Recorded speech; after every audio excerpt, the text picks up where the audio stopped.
ଦେଖନ୍ତୁ ଫ୍ରେଣ୍ଡସ୍, ଆପଣମାନଙ୍କର ଯଦି କାହାର ପିତ୍ତ ହେଉଥାଏ, ପିତ୍ତ ଅଂଶ ଥାଏ, ଆପଣମାନଙ୍କର ପିତ୍ତ ହେଲେ ବହୁତ ନିଦ ଲାଗେ, ମୁଣ୍ଡ ବୁଲାଏ, ତ ସେମିତି ଯଦି କାହାର ହେଉଥାଏ ତାହେଲେ ଆପଣମାନଙ୍କ ପାଇଁ ଗୋଟେ ନୂଆ ସୁନ୍ଦର ଭିଡ଼ିଓଟେ।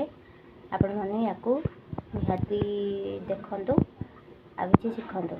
ଦେଖିପାରୁଥିବେ ଇଏ ହେଉଛି କଂସାର ଥାଳି। ଆପଣମାନେ ୟାକୁ ଏଇ କଂସାର ଥାଳିରେ ଖାଇବାରେ ଯେଉଁ ଷ୍ଟିଲ୍ ଜିନିଷ ବ୍ୟବହାର କରୁଛନ୍ତି, ଆପଣମାନେ ୟାକୁ କଂସାର ଥାଳିରେ ଖାଆନ୍ତୁ ଆଉ କଂସାର ଗ୍ଲାସରେ ପାଣି ପିଅନ୍ତୁ।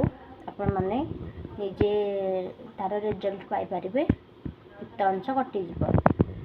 ମୋ ଭିଡ଼ିଓଟି ଭଲ ଲାଗୁଥିଲେ ଲାଇକ୍, ସେୟାର, ସବସ୍କ୍ରାଇବ୍ କରିବାକୁ ଜମା ବି ଭୁଲିବେନି।